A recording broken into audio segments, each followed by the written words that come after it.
Relationship goals. Goals in relationships. So over my last two videos, you've heard me talk and yap about pretty much relationships being unstructured, materialistic, and just disingenuous. A lot of the relationships, and specifically the ones that I'm talking about, are ones without goals in mind.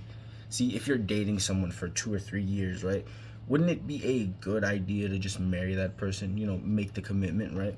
Legally or spiritually, I mean, get married. Or the idea of marriage over the past 15 and 20 years, I've said, has been demonized for the simple fact that people just don't want to be held down. And marriage isn't that. I feel like the US is veered away from, religion in that way. So it's not a simple, it's you, me, and God. It's you, me, and our stuff, more or less. But when people get onto the topic of marriage, it's uncomfortable. It's like, oh, well, we've been dating for, why do we need to get married? It's like, marriage, and I feel like a lot nowadays, I feel like a lot more men want to get married, right? Marriage to me has always been something like sacred. I don't want to have a divorce. I don't ever want to get divorced, right? Because I'm committing to one person. The difference between marriage and relationships is the fact that commitment is strongest during marriage, or it should be strongest during marriage. A lot of people cheat. A lot of people go around, emotionally cheat. They confide in others. It's a whirlwind of just a bunch. It's just a mess. Now, understand something. When I get married, right, it's going to be a small ceremony. I don't want a flashy looking marriage. I don't want anything big. Then again, it's my wife. Honestly, it'll be my wife's choice, wouldn't it? But the last wedding I went to, let me just throw this into perspective. The last wedding I went to was performative, because the whole family was there, right? The whole extended tree, everybody pulled up. They were there, obviously congratulated, right? But they were waiting to get all the, I guess, the important stuff started. We were there at the church, the vows, coming together, a beautiful union. It was beautiful.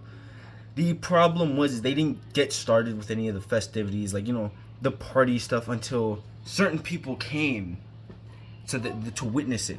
And I'm not gonna throw this out there, obviously, right? I'm not gonna say who it is, right? But it was a beautiful wedding. The reason I say it was performative is because we didn't start doing anything until, certain people came. And a big flashy wedding is nice, it's cool, right? But it's just not my style. And that's not for everybody, and that's completely fine. What I'm saying is that a lot of marriages, or a lot of relationships, when they get married and they throw a big wedding, they tend to look at, a few things. Number one, the kids, obviously, their stuff, which is the second part, and then the unwillingness to face failure. When you get a divorce, you have to look at everybody that was at that wedding and say, it failed, right? Ultimately, nobody wants to do that, and that is okay. Not wanting to say, hey, I failed in my marriage, or hey, I just had a divorce. I get it, I understand, but the problem with staying together even though you don't like each other, I've said this before, it's just not positive.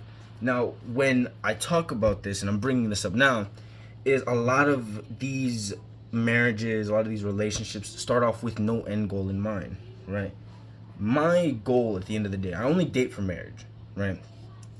I'm not sitting there fooling around with some chick in the back of a car or in her apartment, right, just for the hell of it, right? I think over the past 2 years, anyone that knows me was like, oh yeah, cap. But I think I've matured enough to genuinely move forward with it. I wouldn't date anybody other than just to marry them. See, dating somebody is hard enough for me as it is, right? I have anxieties. I've got, seasonal depression. Everybody has that, I guess. Sometimes, I go to really dark places. And for me to be comfortable enough to open up to somebody is a bit of a intimacy and vulnerability that I don't want to just be giving out to anyone. Sex is one thing, right? Sex, obviously, everybody has sex. Everybody does all this dumb shit. The type of relationship I would like to have is one where I'm emotionally vulnerable. See, it's not simply just sex that's intimate. It's emotions are intimate as well. It's not just opening up. It's not just trauma dumping. There's a difference between all this stuff that everybody kind of just throws at each other. If I'm dating someone, right, and I'm like, oh yeah, or I'm telling them, which would classify as a trauma dump, right? It's a bit of a different feeling, and it'll be a different, I guess, sensation when I'm telling somebody that I really care about, or telling somebody that I'm intimate with, my troubles, right? It seems like it's trauma dumping, but in reality, if you put it in a different context, which is not just, having sex and talking, right?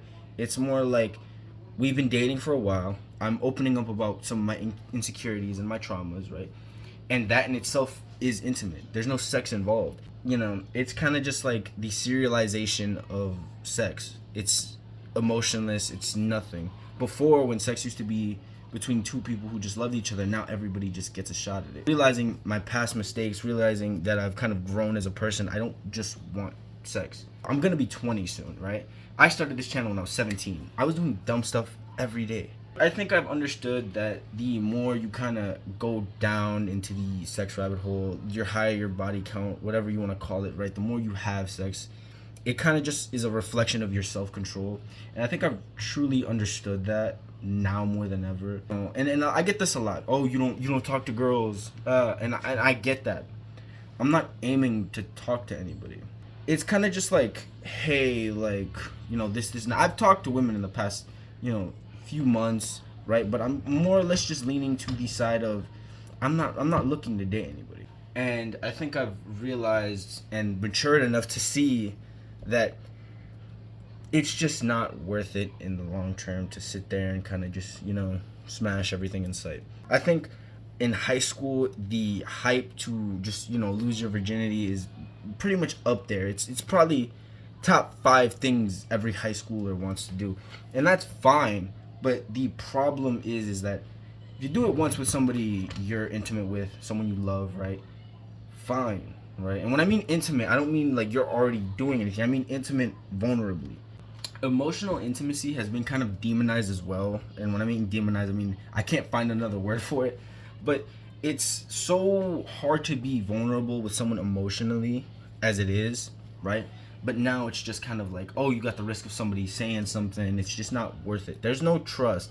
The lack of trust, the lack of, I guess, self-preservation is just non-existent anymore.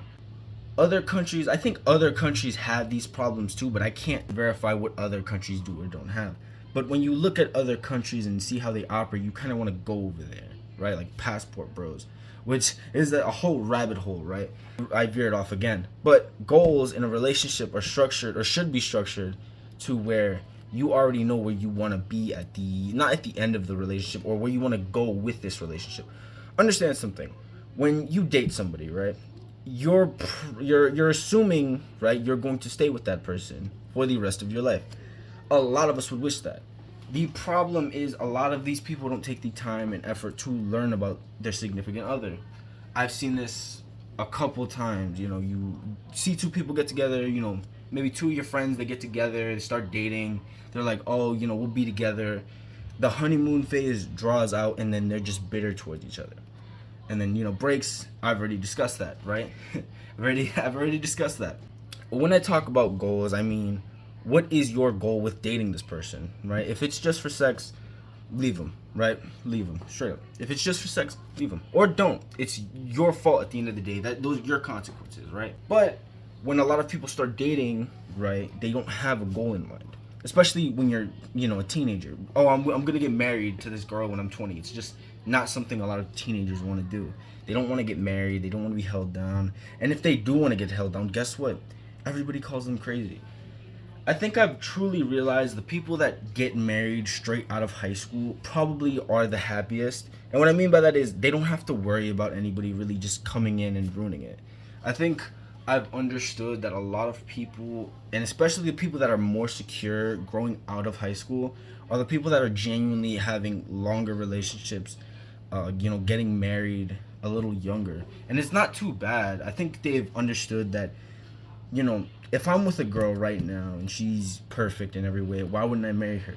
And I think the idea of, there might be something better is kind of stupid. Not in the sense of, if your girlfriend's cheating on you and she's being terrible, right?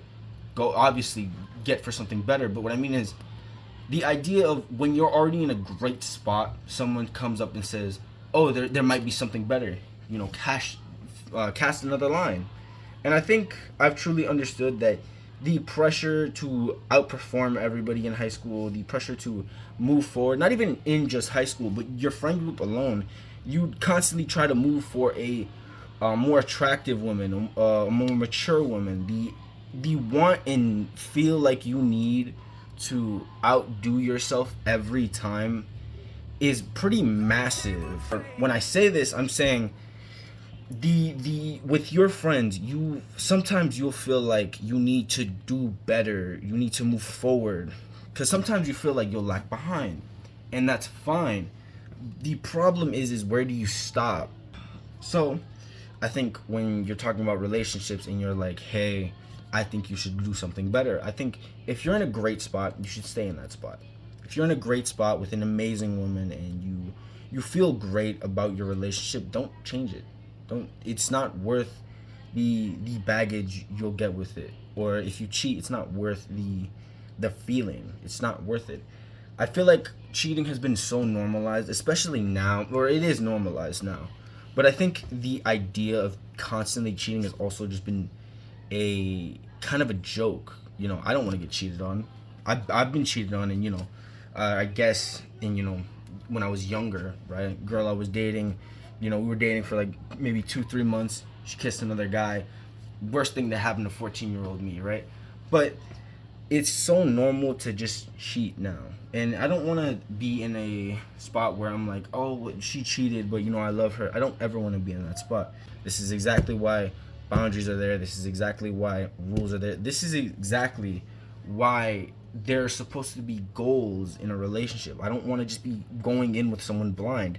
It's not simply just, hey, I like you, you like me, let's date and get married. It's, hey, I like you, you like me, let's build a relationship together, form something that's genuinely meaningful. It's like, I understand where marriages lose that spark, and it's awkward to talk about that, especially because I've never been married, right? But I think where a lot of relationships lose, or a lot of marriages lose that spark, is the lack of interest in each other. See, when you're married, right, it's hard to keep anything from your partner. You're too comfortable just being yourselves, which is a great thing, but it loses the mystery between both of you. I think where a lot of marriages fizzle out or they kind of lose that spark is the lack of understanding each other.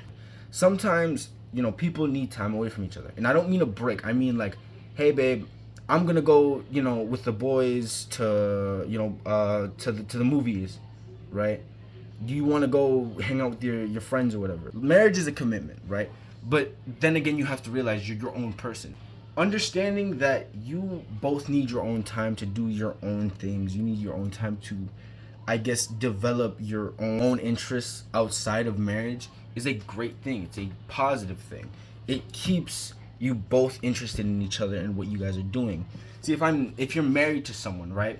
If you knew constantly what they were doing, they wouldn't be interesting. They would just be another person, or they would be like an open book. So when I say married people should have other interests and they should take time for themselves, it's not just a net positive, it keeps interest in both of you together. So when we're talking about goals and marriages and relationships, I think we've missed the fact that marriages are just another way into someone's soul. It's another way of telling someone that you love them in a more intimate way.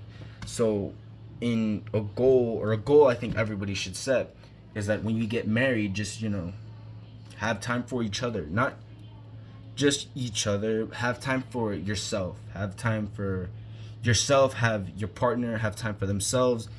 Everybody needs to understand something, and I think a lot of this goes to mental health. And you're not always going to be 100%. You're not always going to be at 200% starting power. You're not gonna always be ready to go, raring, daring, whatever, right? You have to understand, you're people. You run on a battery, right? Obviously, you run on energy. You run on all this stuff, and sometimes you just need time for yourself, and that's completely fine. If my partner says, "Hey, I just want some time for myself," right? You can do whatever. Cool, that's fine. So when we're talking about goals, right? The goals. I think of 5 goals specifically when I start dating. Or my first goal in a relationship would just be or get to a point where we're emotionally intimate. feelings. We're able to talk to each other, genuinely just be mature about our own problems and insecurities, and bring that in a meaningful way just forward to better ourselves. Number two, genuinely just be open. It's not a hard thing to talk to someone. It's not hard to talk to someone. Being open about, hey, I feel this way. Hey, I feel that way. I want to do this. I want to do that. I understand that these things might be hard in the moment, but they would pay off tremendously for everybody. Every relationship could benefit from this. And I'm not even joking. Communication is key. I've said this like a million times now. The third rule being, we should have time for ourselves. I understand that it's kind of hard to ask someone, hey, I just want some time for myself. Or it might not be hard, or you're asking for too much. You have to understand, you need time for yourself. Everybody needs time for themselves. Maybe one day you just need to, you need to just focus on a hobby. Pick up a hobby you haven't picked up in a minute, Number 4, trust and reliability. Now, trust, obviously, we don't have to worry about trust. We all know what trust is, right? But reliability is something where I'm like, hey, let's say I'm running late. Hey, babe, can you just turn the oven on so when I get there, I can just throw the turkey in there or whatever? Can you just throw the turkey in the oven, right? Right? I want to be able to rely on somebody the same way they would be able to rely on me, right? I'd like to say I'm a very reliable person, right? If anybody needs anything, I can help them out as best as I can and move forward. And that's pretty much where reliability comes in. Goal 5, marriage. Marriage is one of my ultimate goals in life, obviously, right?